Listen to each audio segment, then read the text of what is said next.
Super Grand Limbs Book Club, week 2 of Atomic Habits, Tiny Changes, Remarkable Results by James Clear. And this week we read chapter 5 through 8. There's some really good content in here, and I think Richie wants to get us started.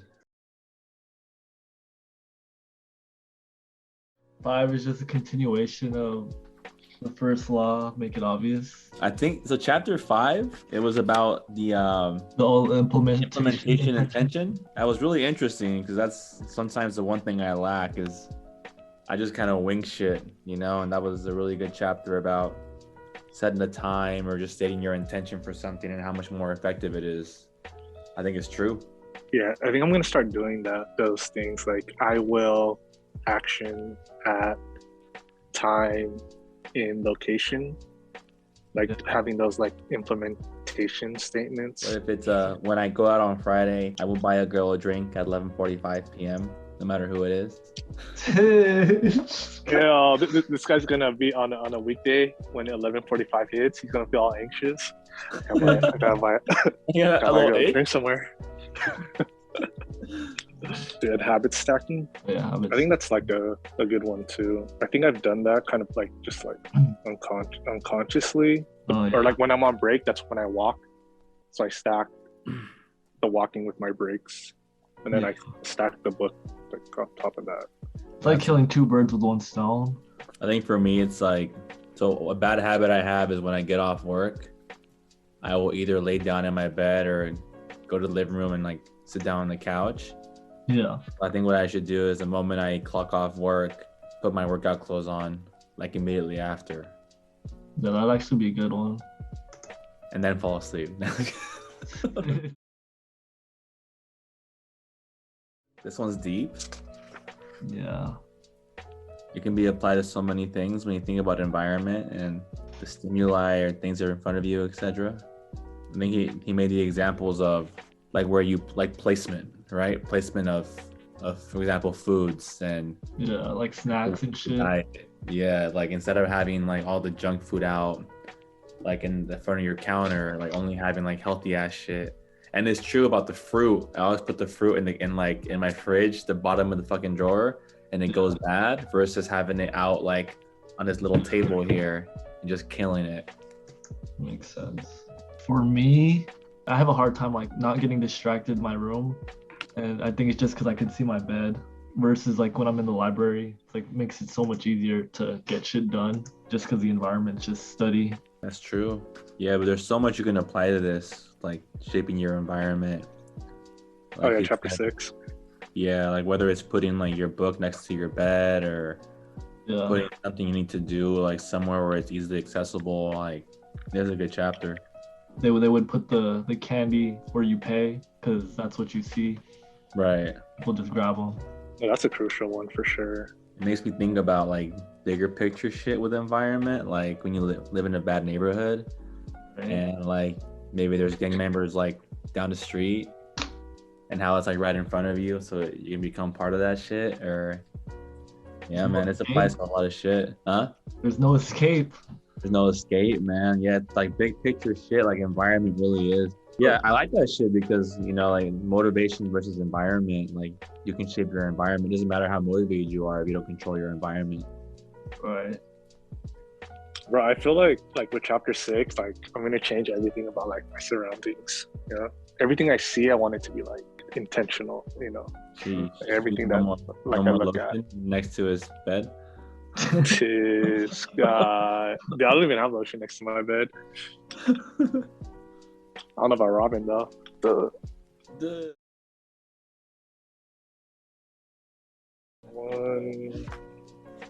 one thing I really got from that one is like best way to eliminate bad habits is to remove the cues, and that like really disciplined people have really good structure. Yo, so in chapter, I think in chapter 5, the Diderot effect, when you say you're shopping and you just keep shopping, like you keep buying things. That's what happened that day, bro. I went to UTC, I spent too much money, then I couldn't stop, and then it was like I was already bleeding. Might as well just bleed me out, just. Would you be able to control that financial thing for yourself? Well, I think it's not. Don't go to the mall, dude. Yeah. Because if I don't go to the mall, I don't really spend That's money. true. You don't remove the visual cues. Then we gotta remind each other to like help these like these habits stick.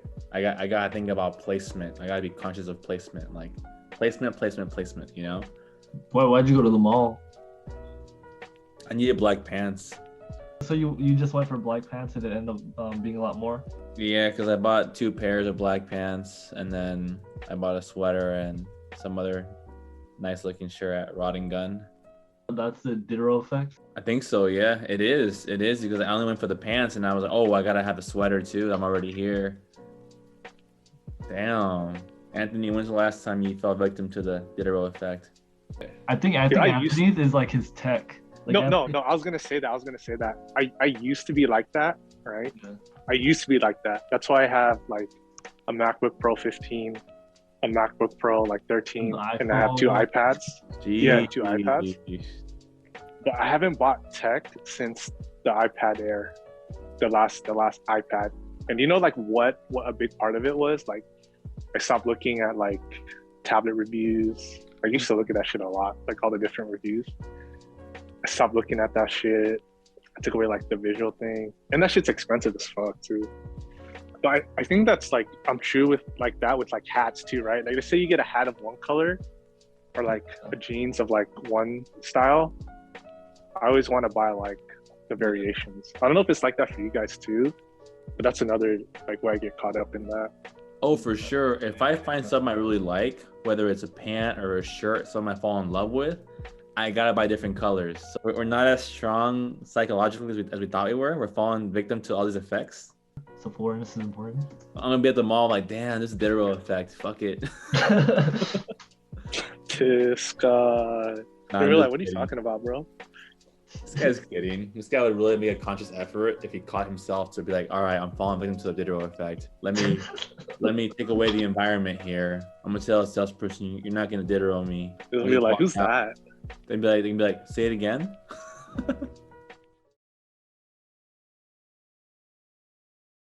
Didn't really catch anything about like how to make it attractive. Like he gave examples, but towards the end he gave us a good formula for the habit stacking with the temptation bundling. But I still don't know how to make it attractive as much. He said for you to make it attractive, you have to do the temptation bundling. The guy, he gives the example of the guy that watched Netflix, but for him to watch Netflix, he has to ride his bike. That's true. So then that is an example then. Yeah, but that's the main thing is you have to do something you want to do and then combine it with like what you need to do. That's pretty good. What would you guys do in that situation? Before I can turn on my TV after work, I got to do at least 20 push-ups before I do that. Yeah. Because it's the need with the want. But it's like you have a reward for the thing you have to get out of the way. The thing with me is I like to skip cardio. Like I'd probably do the same thing as he brought in the example, like maybe like pull up a YouTube video or something. Yeah. Just while you're watching a show. Yeah, like watch a show or something and just do cardio. I think I need to start implementing more stuff on the book, to be honest. I don't think I've been as conscious about implementing the things that we've learned so far. Yeah, it is kind of hard to like implement it. I mean, it's like, not hard, but it's hard to just fucking do it. Yeah, because like you think about it, right? Like you have to wake up and say those statements, right? Yeah. And sometimes, like when you're like up, you're just tired. I guess we should just do it. The practice implementation of intention at least. Yeah. And temptation bundling. Yeah. I like that one. Temptation bundling and just fixing, I guess, your environment. Yeah. That could be I think the environment one, just placement. That could be a good start to something that we could actually do. You know. Yeah. No, I think that's true, especially for like simple things. I think that's for sure like one of those things we'll take for life out of this book is just like our environment, how important it is. Right. Like those cues and shit. Yeah.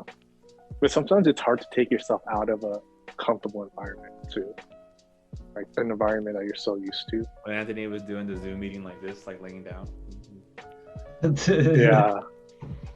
Like the bed, right? Like you would kid yourself if you think you can do something productive in bed. Yeah, hell no. There's no way. Yeah. Like But I need to change that. Like that one thing I was thinking too. Like I watch a lot of like Netflix like in bed before I go to sleep. But then now I haven't associated my bed with sleep. I've associated it with watching Netflix. So I need to like just not watch it and then just when I'm in bed, just sleep straight up. Yeah, I'm the opposite. My living room is where I associate with Netflix, and then once I go to the bed, I usually crash out. Yeah, so you already That's have good. like you then. Yeah. So I gotta get to my bed sooner, and I'll go to sleep sooner. Oh shit. Sheesh. I'll just change my entire system. I'll just start watching Netflix in bed. Yeah, I'm just gonna be on Instagram in bed. I wonder. I'm always up late. I always see Anthony's little thing that he's up to.